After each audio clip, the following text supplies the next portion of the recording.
start of our journey in Kansas on Route 66, and we wanted to show you the Rainbow Bridge. Constructed in 1923, and you can't see the creek very well, but there is. There's a brush creek. They're going to take some prom pictures down here. Try and focus on the bridge, but that's what we're here for, is the bridge. I'll try and show you the bridge as best as possible.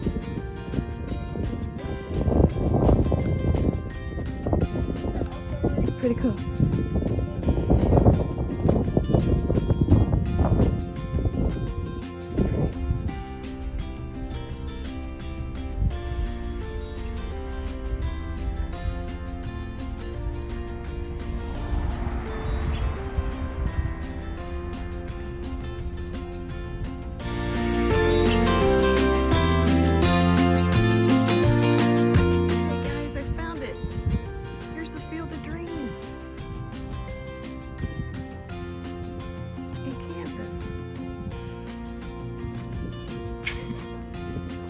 Okay, we're still in Kansas, and we drove by and saw these signs, and I'm like, okay, this means something.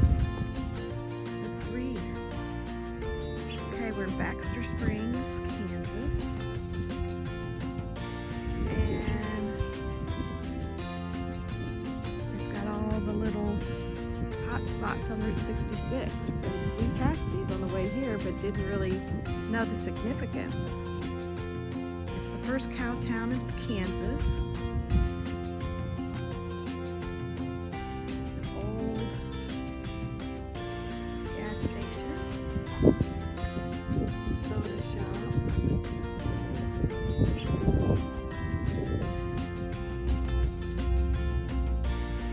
And there's the Rainbow Bridge where we just came.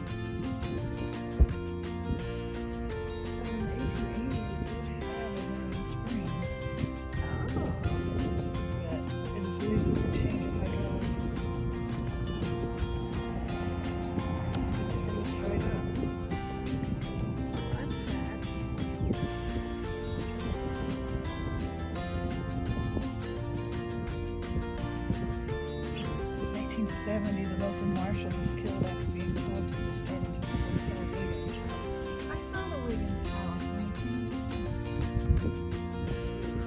1870. Cherokee neutral lands were originally a buffer between settlers in Missouri and the Osage Territory in Kansas.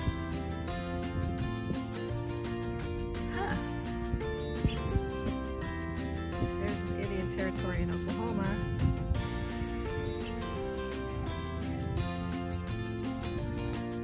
See, we always think of the Osage having a big presence in Oklahoma, but it looks like they do here too.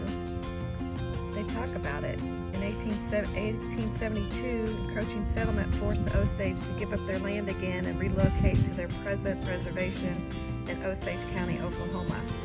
Now, I heard a different story. I heard that there was a battle near Claremore between the Osage and the Cherokee, and the Cherokee won and pushed the Osage into Osage County, where they ultimately discovered oil, and they are one of the richest tribes.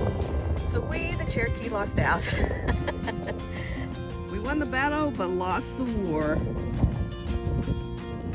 Okay, we are still in Baxter, Kansas, and we ran across John Baxter, who this town is named after, his cabin.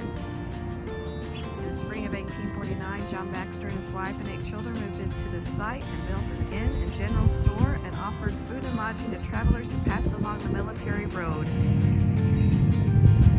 And here is the cabin, or trading post, or both. Confused if it was multi-purpose or what it was meant to be.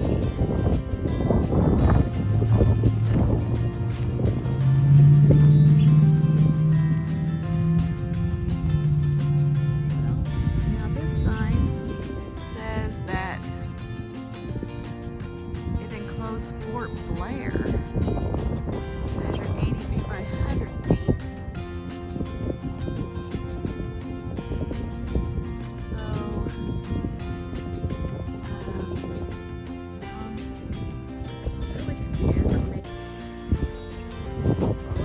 say, if you could see it in person, it's very old.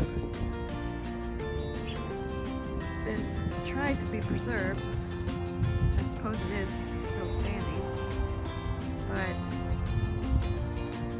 it is a log cabin. But it has no doors, no windows. Oh wait, there's a door. No windows. You can't go in. Ah, here we go. This is a replication of the blockhouse, which records tell us was in the center of the encampment. The original blockhouse measures 16 feet square. It was constructed of logs. It was built to store equipment and supplies. It was used as an infirmary to care for the injured after the attack.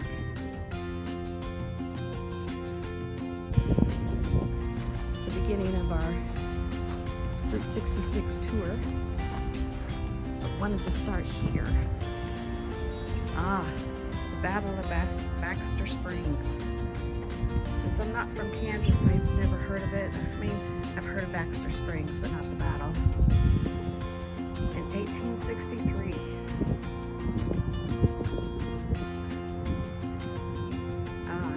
On the other side, it says it's the Battle of Fort Blair. So there was a fort here one time. It's a very serene spot. So Leanne was pointing out that this is part of the Civil War tour, and this was the first burial site for the victims of the Baxter Springs massacre and the attack on Fort Blair in 1869. The bodies were moved to the National Cemetery plot west of town. So I'm gathering that these houses that were built ran across some bones, buried soldiers, and were removed to build their houses. That's what I want to believe. That has to be the case. Okay, yes, we are still in Baxter Springs.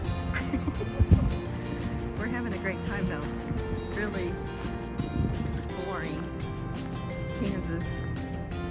We haven't even made it to Oklahoma yet. So this is an old Phillips 66 gas station on Route 66. Look at these old pumps. How crazy is that? Can't even put a double-digit amount on there. It only goes to, it only go to $9. $9.99. That wouldn't even get you to take a gas these days. How cool is that?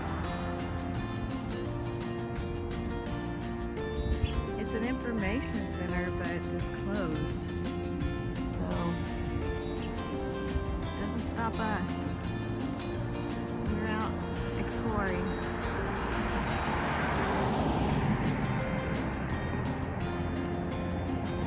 I don't see any signs to see when this was built. But oh wait. Yes, I do.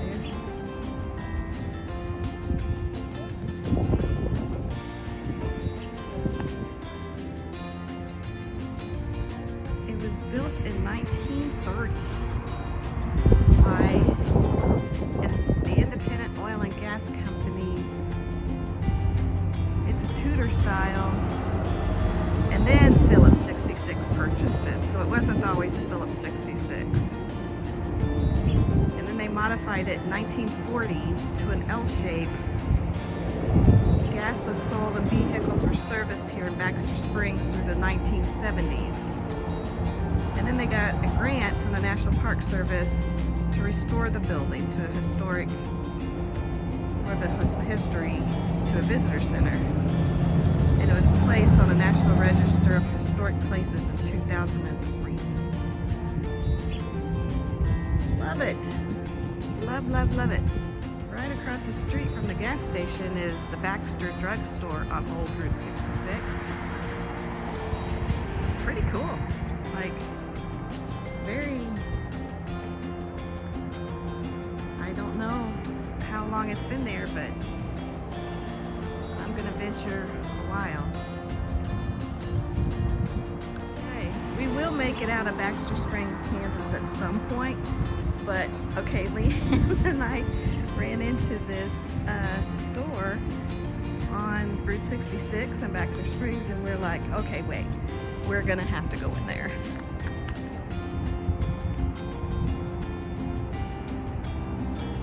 It caught our eye big time.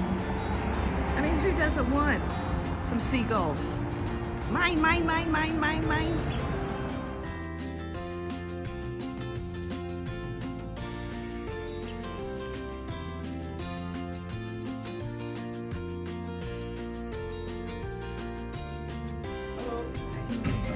Good, how are you? Lots of different kinds of drinks. Then we have across the street the old Baxter Bank. Over against this wall, it says the burglar alarm. It just gives it away that, hey, there's a burglar alarm. So don't ever think about robbing the bank.